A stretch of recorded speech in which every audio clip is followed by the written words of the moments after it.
We are live. What up, people? How's everyone doing today?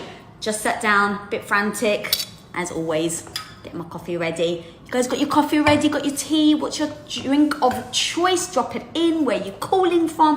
I am today answering questions live. Do my setup as I talk to you guys. All right, so I am answering questions live, guys. So if you have a question, drop it in the comments below or do one of these question stickers. I'm really enjoying those. So put in a question sticker and I'll put it at the bottom and I'll answer. Or I'm also doing Instagram roulette, which means that if you request to join me on this live, I see a shadow, I see a shadow. Is it the works? Is it the works or is it the hubby? All right, that's my baby girl and the hubby. So where was I? Yes, so I'm also inviting people to come and join me on my live right now. So guys, my chair, this is how I do things, by the way.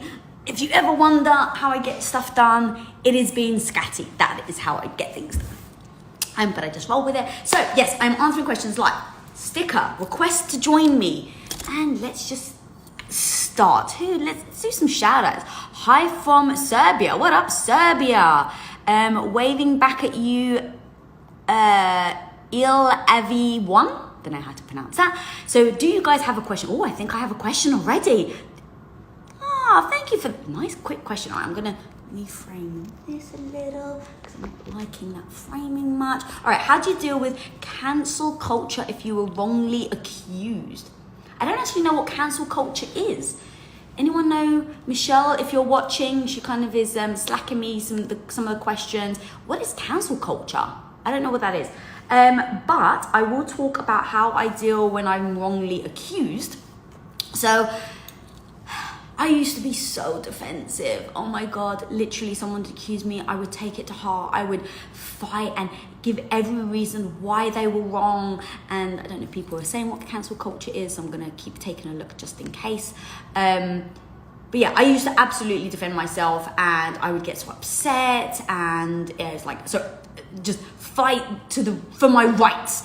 And the truth is, all it ever actually did was fuel more fire inside me, get me more angry and more upset, more heartbroken. And so when I started, cancel culture refers to the popular practice of withdrawing support for cancelling public figures and companies after they have done or said something considered objectionable or offensive. Cancel culture is generally discussed as being performed on social media in the form of group shaming. Oh, okay. Wow, I didn't know that. So thank you for teaching me something. So you have two choices. You can defend yourself, or you can not defend yourself. And so I like to kind of think of things as being that simple and that black and white, because ultimately you have a choice right now.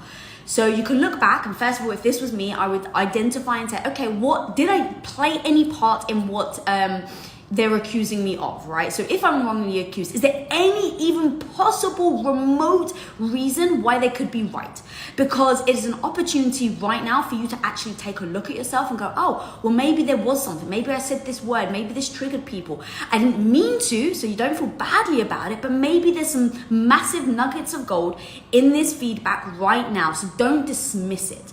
But you're gonna have to separate the truth and your ego. Like the ego, like for me, my ego was everything. It was like the one thing I had to protect myself. And the truth is that was getting in my way. That was getting in my way of learning and improving. Like I said, is there an element of truth to anything that they're saying? Because now that's a possibility for you to get stronger and more powerful.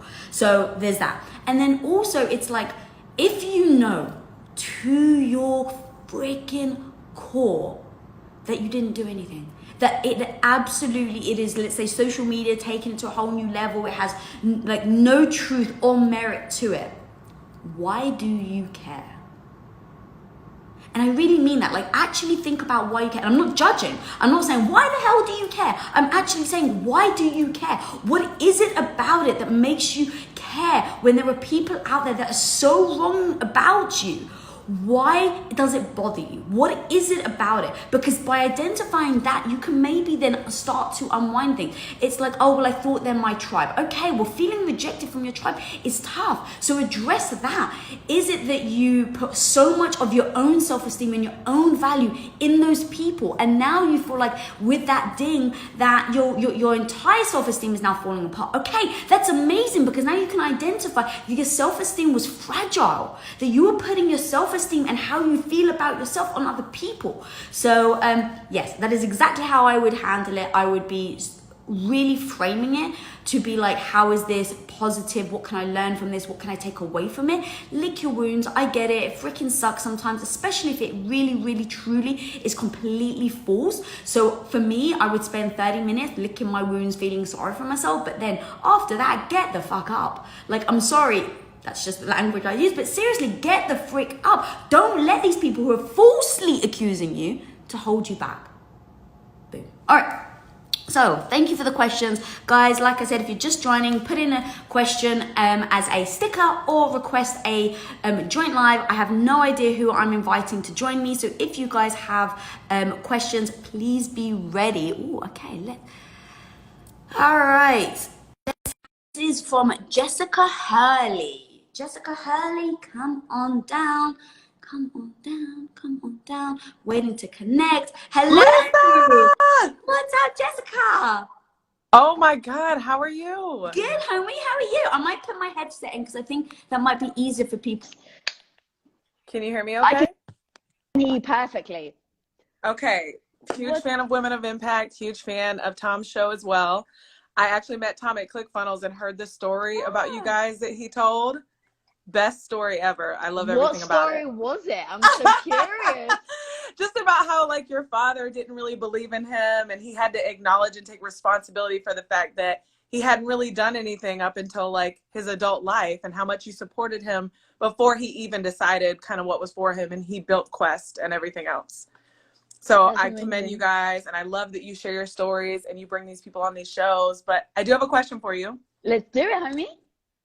So I follow someone that sent out an email 2 days ago about, and it was the coolest email ever, about they were actually requested to be on your show, and that they were canceled. To be on my show. Yeah, she said she was going to be on your show, and then the quarantine happened, and it was like the saddest thing ever, because she was like looking forward to it. It was this big thing for her. And then she talked about how you're preparing now to do like virtual interviews for some of your shows. And so I was wondering, with you and Tom both primarily having in-person shows, how has this affected your business, and how have you guys kind of pivoted to show up during this time? Yeah, thank you for the question. Do you remember what guest it was? I'm like horrified. I think it was Rachel Luna. Oh, so I had her on Skype instead. Yeah. Okay. I was bummed to not meet her in person. So guys, actually perfect setup, no shame. Go watch the episode, guys. It's out now on YouTube. So here's the thing. The way I approach things is, what can I control and what can I not control? And what is my actual mission? So if I back up and go, yes, I built this company, Impact Theory, I built a show called Women of Impact. I have women on the show that I interview in person. From the get-go, I said, I don't want to do Skype calls. I'm much more of an in-person. I love hugs. I love like just skin contact. So like you'll see me sometimes like touching the guest's knee, just because like it gives me energy that I don't necessarily get online. And so from the get-go, I said, this is what we're going to be. Now, in this situation, I'm stuck, right? I could, right. Oh, no, actually, I'm not even going to say I'm stuck. I have a choice. I have a choice to go out and do something that could have a negative consequence to, you know, other people. So I don't want to do that. Like, I don't want to catch the COVID-19. I don't want other people to catch it. So as a responsible human, I want to make sure that I'm staying home. But then it's like, well, how do I run my business? Well, then I start to realize and think about, what is my business predicated on? Is it predicated on creating impact to really bring value to people? Or is it predicated on me being in this amazing studio with amazing lighting, with an amazing team? And it's like, while the core of me loves content, I studied filmmaking at school, that is where my heart is. I have to go back to then, what is my reason for doing it in the first place? Like, what was that goal? And I don't want to be distracted by all this other thing that could easily distract me. I could sit there and go, oh my God, my business, it's predicated on video, and now I don't have anything to do. Or I can say, Lisa, remember why you're freaking here. I'm freaking here to create impact and to help anyone struggling. And who on earth would I be to get in my own way of my own goal by then doing a disservice by saying, all right, I'm not going to shoot in person. So whether it's a business, whether you've got a podcast. Do you have a podcast, by the way? I tried to read your I name. do. Okay, I do. What's your podcast? Let's give it a shout out. The Stranded Phase. All right, the Stranded Phase. All right, amazing. So you have an opportunity to go back to saying, what is actually the thing that my goal is? Like, whether it's a podcast, whether it's a show, whether it's being a good parent, like, I don't really care what that goal is, but how do you right now go back to what that goal is and rethink about things to how you can still achieve that goal? So for me, I want to create impact.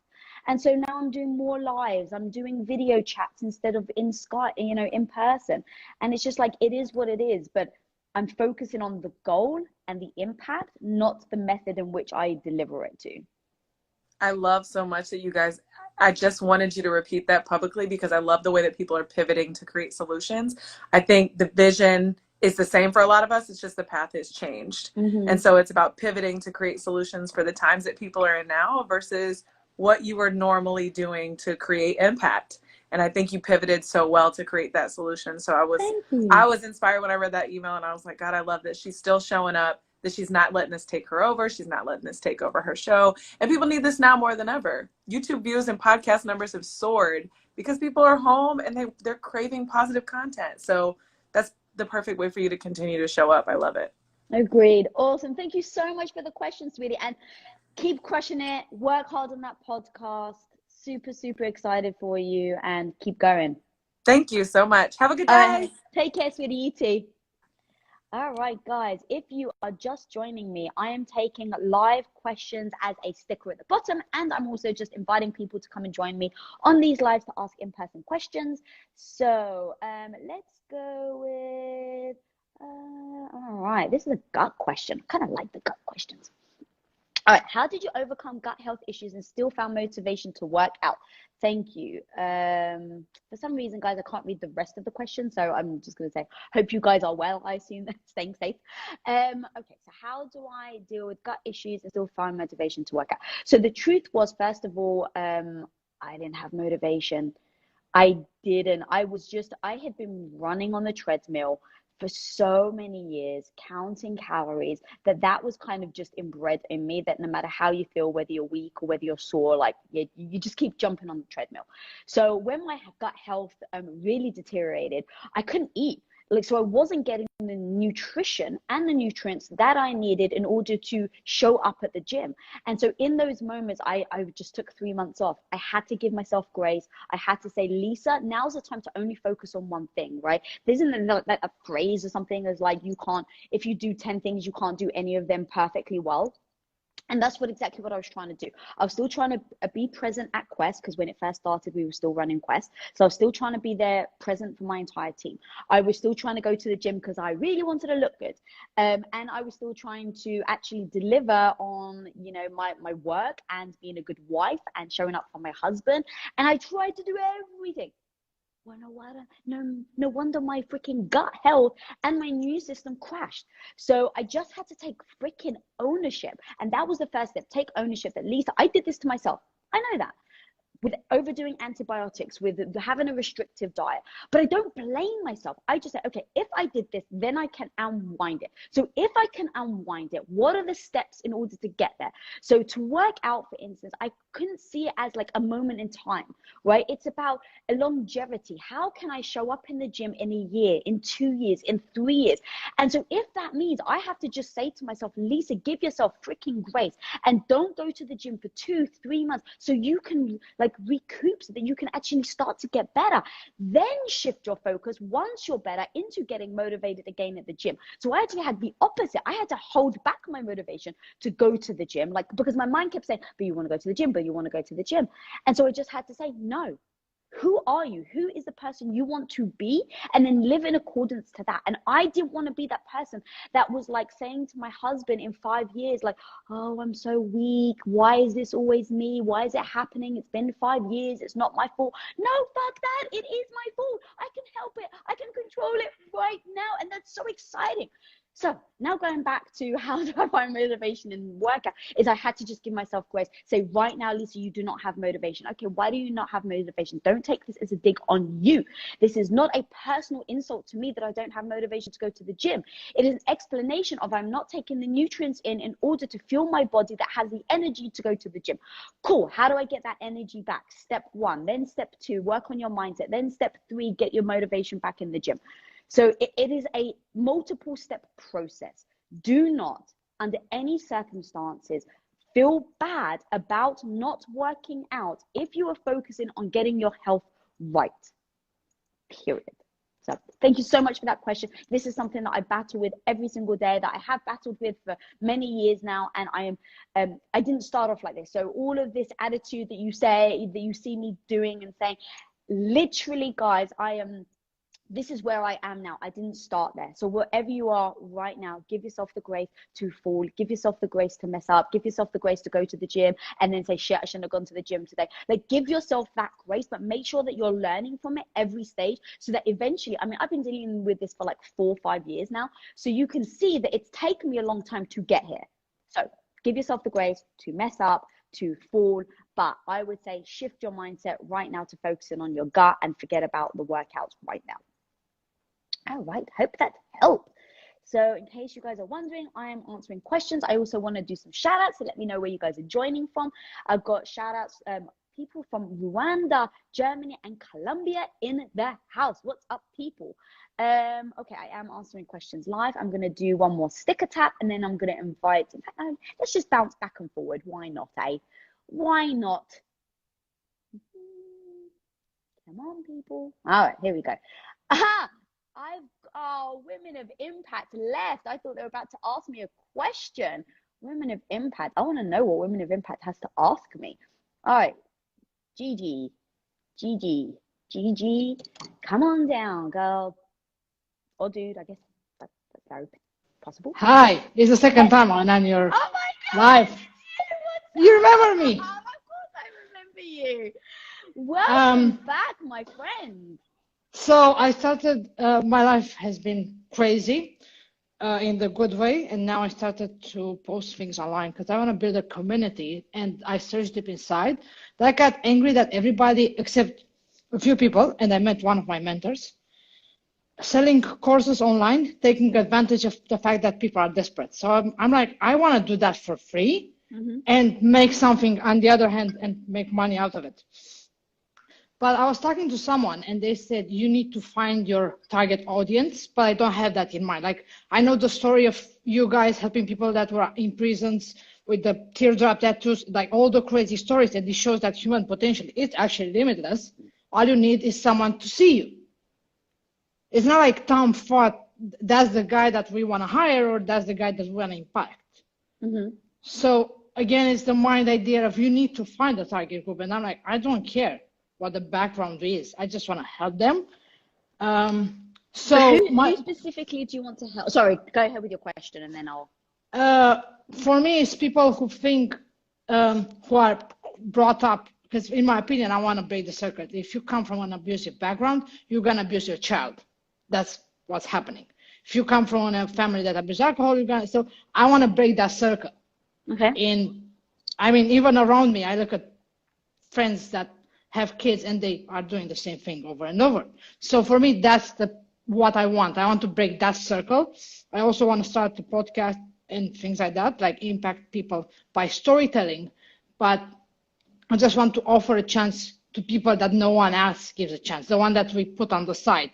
Like no one is looking at them, no one is seeing them, acknowledge them, and things like that. So those are kind of the people I want to impact. Okay, so sorry, what was the question? Do I need to find a specific target people in my mind? Oh, I see. Or I just go. It seems like you already have a certain target audience in regards to people who have been abused. So that to me immediately seems like your target audience. So in your question, I think you gave your answer. And one thing I do want to address, though, actually, is one thing that you said at the beginning of people selling courses. So we obviously have at Impact Theory, we have a university, and we have really been weighing these options and juggling.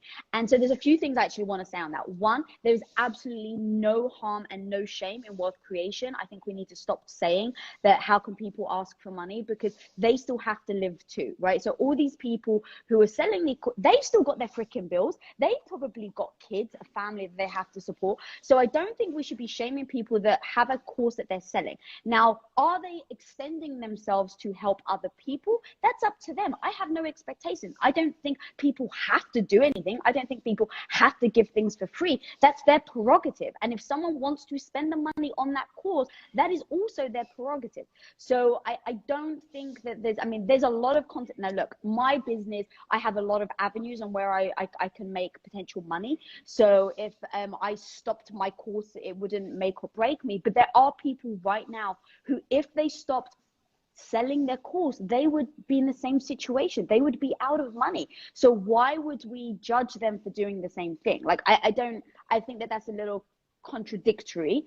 Not you specifically, but I'm just saying we need to be okay with people trying to make money as well. So are they going after the weak? Like, are you being predatory? That's a whole different avenue, right? Like, if you're being predatory on the people that right now are feeling emotionally insecure, I do not agree with that in any way, shape, or form. So that is not what I'm saying. But for us, we basically looked at this situation and said, okay, well, our university is bringing in some finance that is still needed, because think about my company. We've got about 25 full-time employees.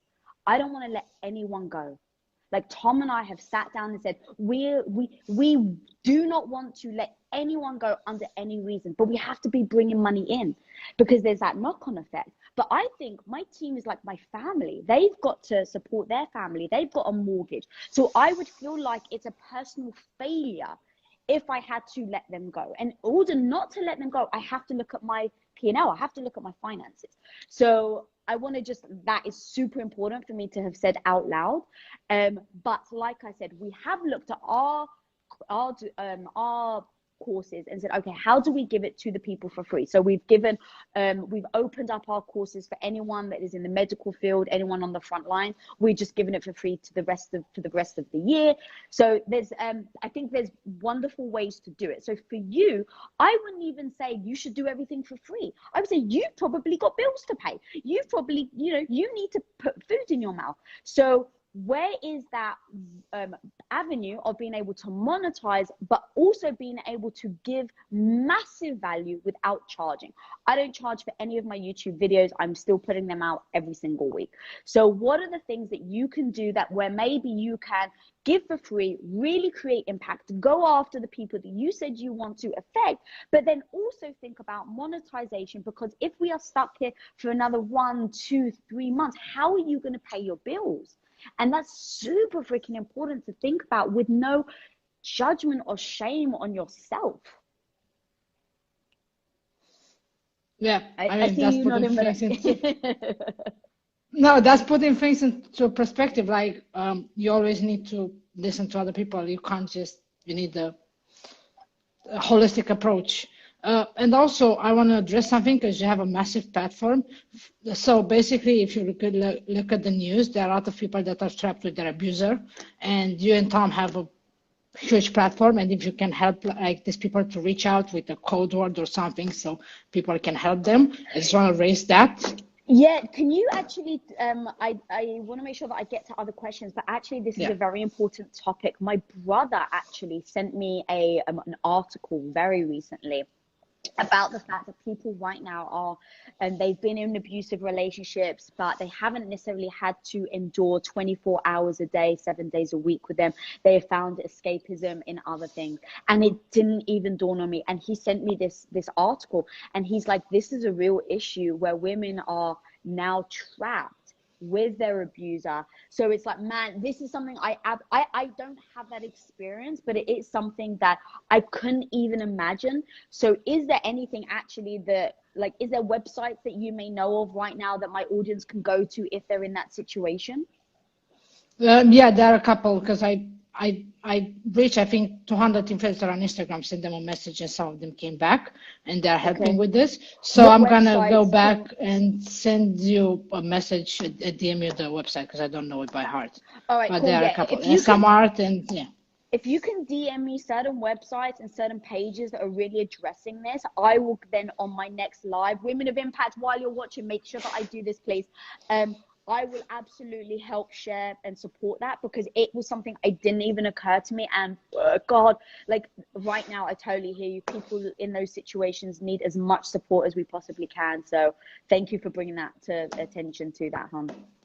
Yeah. Thank you. Have a great day. Thank you, sweetie. You too. See you. You too. Bye. Oh my God, how much do I love that woman? Second time. I feel like we're friends now. Okay, so guys, if you are watching, I am doing some questions live. Let's do another sticker.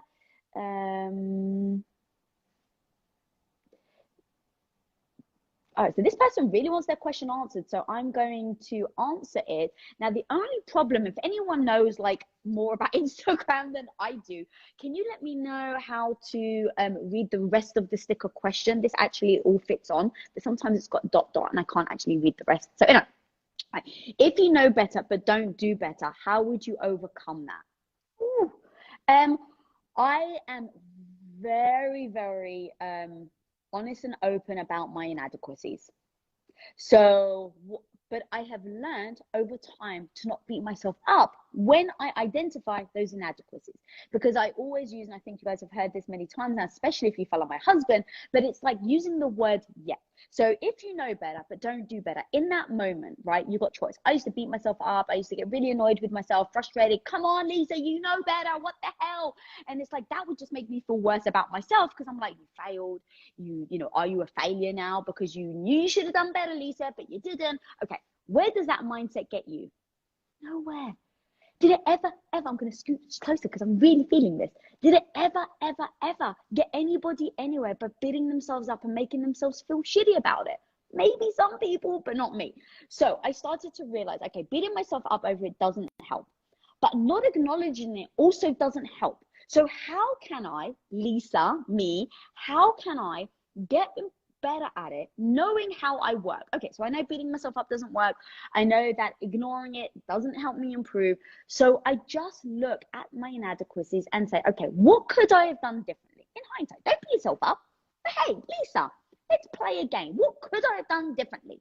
Start writing down those things. What are all the little things that I could have done differently? And what would I have done in that situation next time? So imagine like you're writing a script. That's how I always think about it. If I'm writing a script and this is the scene, and the scene is already played out, and now I have the power to rewrite that scene, what would I have rewritten it to be? Like, how would I have acted? What are the words I would have said? How would I have responded? Like, literally write it out and then go, amazing. Now I know next time what I can do, not like what I should do or theoretically do, actually what I would do. Okay, Lisa, last time you said this word. That clearly didn't help. That word you noticed in real time spiraled that person out of control, let's say. You didn't want that result. So if I know using this word spirals people out of control. So, okay, perfect example. Someone's freaking the fuck out at you. And you're like, I just want to fucking tell them to calm down. So you say, calm down. No one in the history of ever being told to calm down has ever calmed down. And I know this, but in that moment, I still freaking tell them to calm down. Well, Lisa, that wasn't successful. So if I'm rewriting my story, what would I rewrite I would have said instead? So let's replay back that story. Let's replay back that scene. I'd be like, okay, tell them to calm down, just derailed them. So but I still want them to calm down. So what would I do? All right, what words would be better? What are not trigger words? All right, so maybe it's like, I hear you. I really do. I understand all of this frustration that you're spilling. I'm not telling them to calm down. I'm telling them that they're heard. I tell them that I understand. And then you're just like, do you want me to right now listen or give you advice? Okay, I want you to listen. All right, that means I need to shut up. When someone says, listen, shut up, then, right, so you can see where I'm going with this, right? I'm really playing out the story. Then if it's like, okay, they want me to advise. All right, now they've given me permission to give them advice. So let's say now I start giving them advice and they freak out again. I'm not going to tell them to calm down because I learned that's a trigger word. I'm now going to say, oh, sorry, I thought you wanted advice. Do you want me to just listen? No, I do want your advice. Okay, if you want my advice, then what would be amazing is that you just listen to the advice that I'm giving you. And then if you have any questions, of course, I'm here for you. Let's talk about it, right? So it helps keep them calm. So there are things that you can do. So anyway, going back to the question, if you know better but don't do better, don't freaking beat yourself up. Put in a strategy to then handle it better next time. And no, it's never going to be a one-time deal. You're going to mess up a million times. Like literally, even if you've learned the lesson and you've done it and you're like, oh man, I handled that amazingly well, you're probably going to screw up again later in another month, in a week, in a week, in a year, who knows? But again, don't beat yourself up. Replay the situation, do better next time, and move on. So that's the question. All right, let's have a look now. Let's have a look. Next question. Oh, so many questions. I don't know. What do you guys want to hear about? All right, I'm just going to do this random one. This is from RJ Joshi. How to retroactive jealousy. I'm not sure what you mean. Do you have the jealousy or do they have the jealousy? Women of Impact or Michelle, let me know if there's context. So I guess, yeah, it does depend on if it's you that's jealous or if it's the other person that's jealous. I will answer this differently, but so people, let's go live. No, not sure. Okay. So I'm just going to make it up. Okay. How to retroactive jealousy. So if I'm jealous, the first thing I would say is why? Like, what is it right now that I am feeling? Women have impacted the emoji. I don't know. All right, so I'm just going to do both. So let's say I'm jealous. I would say, why am I jealous? Like, what is it? Is it something that he's doing that's making me feel insecure? Or is it something, or he or she or your partner, or is it something that I'm already insecure about? The chances are, like, so for instance, if my partner, Tom, if he kept coming home and kept saying, so I think of myself as a pretty secure person, but if he kept coming home and was just like, oh, this person's really hot, like, why can't you be like that, right? Like, okay, I think that's a little inappropriate. You're deliberately making me feel badly about myself. So there's just like obviously a very upfront thing. But if there are other things that he's doing that's giving me the like edge, like let's say he picks up his phone and starts texting, and I look over and I'm like, oh babe, who are you texting? He's like, oh, just someone, no one, whatever. And if I start to feel that tinge of jealousy, I need to identify, why am I feeling jealous? Do I not trust him? Even if it was a woman, why would I care? Like, what is it in this situation right now that is making me feel uneasy? Is it that I don't feel secure in my relationship? Because I would actually ask that. Do I feel secure in my relationship with Tom? And if the answer is no, I'd have to identify why. Is he not spending enough time with me? Am I not getting enough attention? And I really mean that. Like, and I say that with no shame. Of course I want attention from my husband. I don't think that is a negative. Maybe you guys do. I don't. I think it's important to request and ask for attention from each other, whether it's a partner or even a friend. Like, yes, I want attention right now. I need to feel good about myself and I want to feel thought of. And so do I turn to you to be thought of? So for my husband, of course I turn to him to be thought of. Like, that is partly why he's my husband. So anyway, I turn to him. And so what I would do is then talk about why the situation has occurred the way it has occurred. And if it was the other way around, I pretty much actually would do the same thing with him. And I'd be like, well, why am I texting someone right now? Or if it's a dude and I'm texting him, why are you feeling jealous? What is it that I may not be helping deliver on, like how I feel about you? Maybe I'm not giving enough to this relationship. Okay, that's very fair. Let's identify that. But let's also identify what you are going through that makes you feel insecure, that when I'm texting a dude, that you think it's about you. So, okay, that's the question. All right, guys. I'm going to answer this question because actually I just did a video about it. And so I haven't released the video yet, but I really want to talk about it. This is the Victress Coach. My question is how to stay focused and disciplined while being a person who's very creative and loves freedom and flexibility. I assume you mean while you're quarantined right now and how to stay focused and disciplined.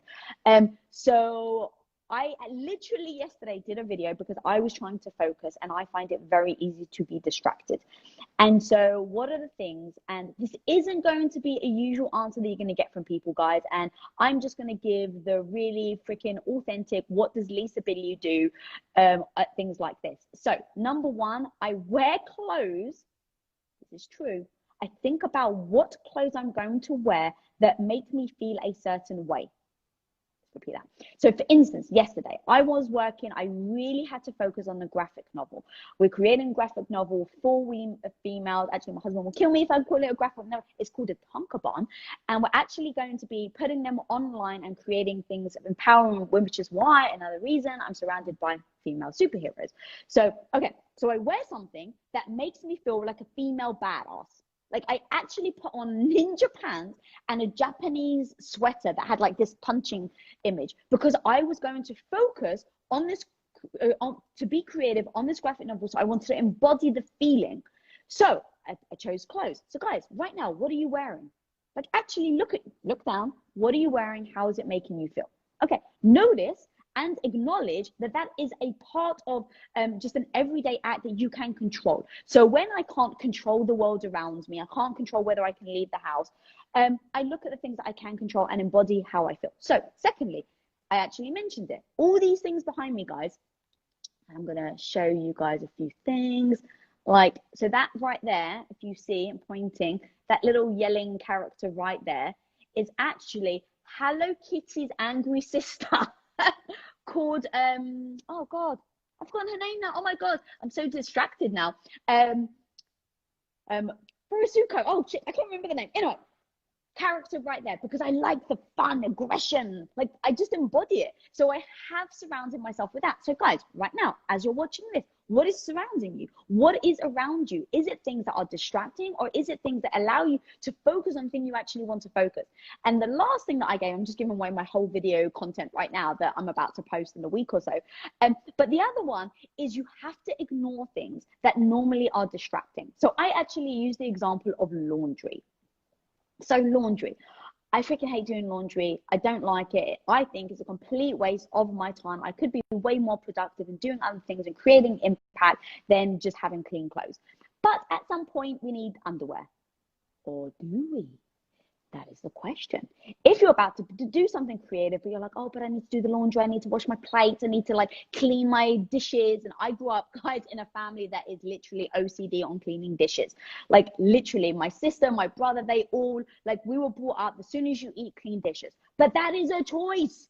That is a choice of time and energy you are spending to do something. So Tom and I actually had the discussion, how do we run our lives? Okay, well, if I'm about to do something creative, I'm going to ignore all laundry. If that means I don't wear underwear, I don't wear underwear. If that means my husband doesn't wear underwear, I'll turn it inside out. So be it. But that is how I am going to get distracted. If I just keep focusing on that these things are important. They're not important. It's just we put meaning to it. So let's even take plates. I believe in recycling, so I want to say that before I say this. But plates, like use a paper plate. Don't wash dishes. Make sure that you recycle. But like literally, like Tom will walk around eating food like in his hand because he doesn't want to wash a plate, because he wants to spend that time and energy on being creative. So really identify what are the things that are being distracted and recognize you have a choice to focus on them or not. All right, I know that was a long answer, but I really like that question. I'm going to do another sticker tap. I don't know why I call it sticker tap. The funny thing is I just made up that thing. It's not really a sticker tap. Come on, Instagram. Button needs to work. All right.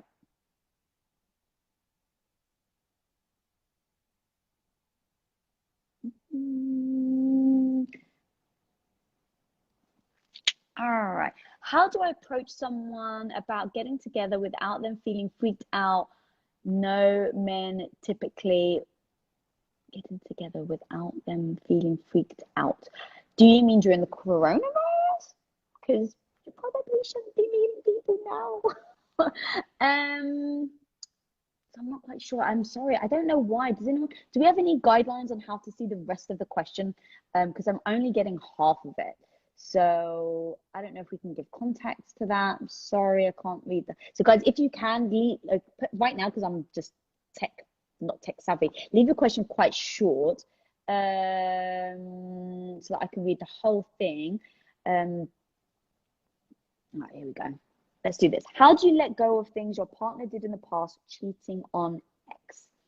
Oh, well, if they didn't cheat on you, well, hang on, let me actually think about this question before I just give you, I don't want to give a generic answer. All right, let me put myself in your position. I meet Tom, fall in love with him. He's my partner. Oh, I see. He did in the past with someone else. Okay. And it comes out that, yes, he cheated on his last girlfriend with someone. And now I'm not sure whether I can let it go or not. Okay. So first of all, I would say, well, what was the circumstance? Because I really am truly a freaking believer that everyone makes a mistake. So what were the circumstances in it? No, look, I say that with the caveat, I guess, of saying the thing I told Tom, there are two things I will not forgive him for. Like, literally will not forgive him, even if it's his first mistake. One is ever laying a finger on me in obviously an aggressive way. And number two, cheating on me. So would I forgive him? No. I've already told him that up front, babe, I love you so much. These are two things that I don't think I can ever overcome. So there's not going to be a second chance. I've just made that clear from the beginning. But if it was a previous relationship, I would establish that first, say, okay, I know you've done that in the past, but just so you know, this is a deal breaker for me. So that's number one. Number two, give him grace that maybe they've changed. So what were the circumstances in which you cheated? Not that I'm saying there's an excuse, guys. Please, please, please don't jump on me for that. I'm not saying there's an excuse, but what were the circumstances that it happened? Acknowledge those and then see what they've done to adjust and change. So take me, right? Like for 8 years, I was a stay-at-home wife. And then I wanted to change and be Tom's business partner. So if he had held the change against me, then I don't think we could have succeeded. So embracing that everyone can change, everyone should change, not necessarily should, but has the ability to change and grow. So what have they done since then to change and grow, to recognize this isn't a behavior that is going to be accepted in your current relationship? Like, actually have the words around that. And then also stop judging. Like, that's one thing that I would do right now. I wonder, I'm projecting, so I could be completely false, but I wonder how much you are judging them and using specific language when you're talking about it to make them feel guilty about it. I don't know. Again, I could be completely wrong, but I want to bring that to light, because if they feel judged, then that's going to be really hard for you guys to have a very open communication about that situation. So that's what I would do. I would say, like, hey, no judgment. Yes, you screwed up, but what are the things that you learned from it, and what are the things you're going to do differently? So let's say, for instance, the reason why they cheated on their partner in the past was because they met someone and they were getting attention. Okay, let's address why you weren't getting attention from your partner and why you needed to look for attention outside of your unit, right? What was it about? Maybe something you were going through. Maybe it was an ego thing. Maybe you were feeling badly about yourself. And so someone else gave you attention, and so that attention felt good. And so you went and you didn't mean to, but you cheated. Okay, now we can dissect why on earth you didn't feel good in the first place, what it was about your relationship that you weren't getting out of it, that you felt you had to go outside to address. Okay, because that is a real reason. And are they now learning from it and bringing that lesson into your current relationship? Because if they're not, then is there a potential he's going to cheat on you too? Very possibly. So I would really freaking break down the exact thing, how you can make sure that that doesn't happen in your current relationship, but you got to do it with no judgment. I beg, beg, beg of you, do it with no judgment, because that is when you're going to get the true communication, and they're going to feel open enough to be able to talk to you. So imagine they now have the freedom and they feel like they have the space to come to you and say, babe, I know you love me, but I'm actually not feeling like you're putting much attention onto me. And I actually feel like I need this right now. Like, you need to create space so that your partner can come to you and say that to you. Again, I'm not saying it's the partner's fault that got cheated on. Like, I'm definitely not saying that. But as a partner, if you want to overcome it, you have to sit there and really, really, like, no bullshit, get down to why they did it in the first place. Hope that helped. All right, going to do some shout outs to Romania, Seattle, Ecuador, California, and Munich. Amazing. Thank you, guys. Loving the pink hair. Thank you, Sarah Louise Doyle. Appreciate the pink hair comment. Okay, I'm going to do another question. All right, here, this is a question that I only know too much about. How do you completely reset when you are burnt out from work? Okay, so I've definitely suffered from burnout, hence my health issues that I've been battling with for 4 years. First thing, I kind of said this earlier, everything is my fault. Guys, I say that to empower myself, not to break myself down, but everything is my fault. So I allowed myself to get burnt out. That's amazing news, because now I can reverse it. So then I look at going, okay, how did I, because when you say reset, I don't personally think there's just a like, okay, back to zero. What I do is I assess the situation. So how did I get to the burnout phase in the first place? So I'm just going to give you a real-time story about how I dissected my burnout at Quest. So Quest definitely was where I burnt out. What didn't I do? Okay, here are the things. I didn't listen to myself. When I was super tired, I didn't back off. Okay, so I would just start writing these things down. What are all the things of how I felt burnt out? And then what were the consequences to that burnout? So I was really freaking tired all the time. I started to become very forgetful, like literally very forgetful. In real time, as I'm talking, I would completely forget what I was going to say. Okay, so all of these things, I would get moody. I would get irritated. My attention span was very small. I would get snappy. Okay, all of these are reactions to feeling burnt out. So now in hindsight, I can look and write a list of all these things that have happened that were leading me as little, like, imagine your brain has got like little white flags. That's how I kind of envision it. Little white flags waving. Okay, they're waving like, hey, you're not sleeping. Hey, you're burning yourself out. So now I just identify what are all these flags that I chose to ignore. Okay, now I have them. All right, Lisa, next time, when you identify these things, what are you going to do differently?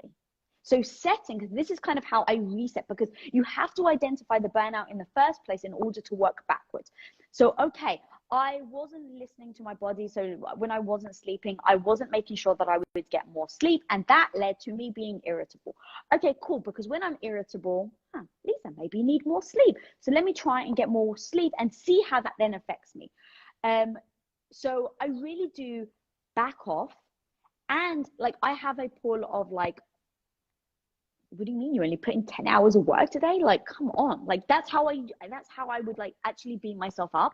And so I'm just like, you can't do that anymore, Lisa. It didn't serve you. Like, literally that freaking way of thinking did not serve you. So every time I go to beat myself up over only working 8 hours or only working 10 hours, I have to like have this like, I think that there's actually a phrase, I can't remember what it's called, but like this interrupter that is like, hell no, this is how you burn out. And remember, Lisa, when you burn out, could you show up for your people? No. Could you show up for your business? No. Could you show up for your team? No. So if you know burnout isn't good for yourself or for your business, then you have to start working backwards and make sure that you put in those implementations that you have told yourself you were going to do. So I just like kind of backtrack. All right, so thank you for that question. All right. People are asking if we can post this video, shout out to the podcast. All right, so guys, yes, actually, I just had the conversation. I sent a text this morning to my team saying, we were saying, oh, they're just going to live on IGs and that's that. But I actually do think that we should be releasing these on podcast. So if you guys want to recap and re-listen to these on podcast, we are also posting some of them on YouTube.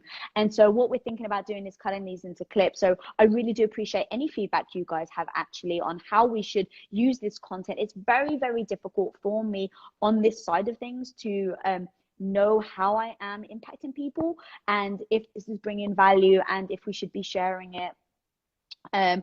What's your podcast? Women of Impact. So if you are a podcaster, go over to Women of Impact on podcast, on Spotify, all of those good things, and we are there. Or if you like video, which is definitely my heart and soul, we also do video content on YouTube. So that is YouTube Women of Impact. Love your accent so much. Thank you so much. Actually, that was actually a funny little story. Tom was, I mentioned something with an accent like a couple of years ago by accident, and he was like, no, he's like, keep your accent. So I try to, when I go to say like water, to be like water, or, you know, there's certain words that people love that I say in the British accent. So I try to like emphasize it in a British accent. Now I'm completely derailing, bringing no one any value whatsoever. All right, so I'm going to do one more question. All right. Oh, yeah. I'm just going to answer this because it's my heart. Are you coming to Cyprus anytime soon after COVID? Yes, definitely. I was planning to come to Cyprus in, when was I going to go? In October. A big part of what I really want to do is really help basically the 11-year-old Lisa. So when I think about who that 11-year-old Lisa was, it was like this Greek girl who felt so freaking insecure. I had the frizzy hair, I had the unibrow. I felt like there weren't many Greek powerhouse women that I could really look up to or really see like what was possible. So I definitely am trying to spend more and more time thinking about my community in that area. So thank you for that question. All right, I'm going to answer one more question. How is everyone doing? Okay, so I'm going to answer this one. How are you and Tom dealing with anxiety? So I don't want to answer for Tom, but I can give you my answer. All right, so here's the truth, because I'm never going to bullshit you guys. I actually don't suffer from anxiety. I suffer from stress. Like, that is my kryptonite. I basically allow so much to just pile on my plate that I get more and more stressed. And so with the stress, I start to get very tired. I don't start to feel good. I start to be snappy at people. And that is a real part of my personality and a real part of my kryptonite, I guess I would say. So whether it's stress or whether it's anxiety, things like that, what I do is I say, okay, what can I control? Because I know a lot of people right now are getting super anxious about the quarantine, about how long are we going to be stuck here? What is my future going to look like? And that is where the unknown really can start to get scary. So I go, instead of focusing on the unknown, what are the things I do know? Okay, I know that I am at home right now. I know that right now I have today to create something, to do something as part of my mission, as part of my purpose, as part of what I want to create, as part of my goal. So I'm going to focus on that. And then also another thing that I do is try to get really in tune with your body. So I have worked on this for so long that I start to realize when my heart starts to race. Like when I start to feel that real tightness in my stomach. And I think I want to know actually if you guys can heart who has ever had that type of feeling, whether it's like the tightness in the stomach, the heart racing, the flushing, right? Like where your face starts to feel really hot. And these are all symptoms to me of when I start to derail and allow the stress to really get to me. So I like I actually answered in my last question, I put these up as almost like little flagpoles. Okay, Lisa, if the heart is racing, if your face starts to feel hot, if you start to get snappy, these are all signs that you're going on a path that you know where it leads you. You know that the stress can actually really hurt your health. So I assume, assume with anxiety, it's the same. So what are these flags that you can right now, as you guys are watching, what are the things that you can identify? Write them down. If it's, racing heart, like I said, all the things that for me, I have identified. Okay, now when these happen, what am I going to do differently? So guys, if you right now, you know that you're getting into these anxiety, what would you call them, like roller coasters. 1 minute your anxiety is through the roof, then you're able to bring yourself down and your anxiety is through the roof. Okay, in the moments where your anxiety comes low, what are the things, because you need to look at the situation, I call in an emotionally sober moment. So in those emotionally sober moments, what can you do that you know may help with the anxiety? So for me, I'm going to take stress again. I know that, so I've put in all these little flagpoles of identifying, okay, your heart racing, your face gets hot. Okay, what do I need to do? I know that if I keep focusing on what is stressing me out, it only gets worse. I've never, in the history of being Lisa, have ever known for that not to get worse. So, okay, if I know that, all right, Lisa, right now you're feeling super stressed. Why are you feeling stressed? Okay, you feel like you got a lot of pressure on. Okay, why do you have a lot of pressure on? Okay, because I feel like I've got 26 employees whose all their salaries rely on keeping this business afloat. Okay, it is my responsibility and my husband's to keep this business afloat. Okay, that's a freaking lot of pressure. Okay, but being stressed and anxious about it doesn't help. What do I need to do? I need to clear my mind, because right now, I need to be so abundantly clear about the actions I have to take in order to keep this company afloat. And stress and anxiety does not help with that. All right, if stress and anxiety doesn't help with that, what do I have to do right now to bring my stress lower? Okay, take a bath. Like, what are the things that I know help me? Like, what acts can I do? So for me, it all starts with an act. What is the first act I can do? Take a bath, hug my husband, hug myself, hug your puppy, hug a teddy. Like, for me, I'm a hugger, so everything's going to be hugging. But like, literally, what is that thing that you can do right now to start changing the chemicals in your body? What are the things? Who can I talk to? What are the things that I can watch? Music, guys, music. So literally, in fact, I'm going to tell you a real-time story. Yesterday, I was feeling very overwhelmed. I'm very tired. I'm doing a lot. And look, I'm not saying I'm the only person. I know a lot of freaking people are, but I started to feel the weight yesterday of feeling really tired. And so, but my mind says, Lisa, you know, keep going, push through it. So I really wanted to work out, because for me now, unlike before, my health was really bad. For me now, my working out is actually my sanctuary. It's my place that I can shut out the world. I don't think about anyone else. I don't care about anyone else. And I only care about being in my zone with my music. And so I turn up. So I went to work out yesterday, and I started to feel stressed and overwhelmed. I didn't sleep well, which is a sign, Lisa, that you're stressed. And I got to my gym, and my husband's working out, and my sister-in-law's working out. And I was like, all I want is peace. I just want to be by myself. And I was like, well, Lisa, you know what this is like? You've got a choice right now. You've got a choice to let the outside influence how I feel, or I can freaking take control of it. Because I've been here before, it's no surprise I've been here before. I can take that and know the tools that I've set into place to change the chemicals in my body to unwind the stress that I'm feeling. All right, Lisa, what do you know about yourself? What did you tell you in these emotional sober moments? I told myself I would listen to music. I told myself I would take a deep breath. Okay, so what is the music right now that's going to change this chemicals that you're feeling stressed? 90s music. I want to put on 90s music. So I put on 90s music. And I said, I don't care who's listening. I don't care, my husband's sitting right there. I'm going to sing to my heart's content. And I'm not going to think about anything else except for Britney in my ears singing. And so that's what I did. And I literally was like, just put the music on. One step at a time, just put the music on. And I started putting the music on. And I was like, all right, Brit, I hear you, girl. And then I start singing. All right, till the world ends. Start doing some picking up, right? Like, so I move my body on purpose. All of this is on purpose. I start to think, all right, music, allow the music to get to you. Start to move, start to sing. Spice Girls, hells yeah, I got Spice Girls on my list as well. And so even in just talking about it, you can see I'm getting so freaking excited about thinking about 90s music. So I know that was like a lot of kind of this and that and like all over the place a little, but if you have anxiety, if you have stress, in those moments, think about the actual tactics, guys, the tactics. What are you actually going to do in those moments? And you know what? You know how, I want to know, in fact, what do you think I felt after that workout?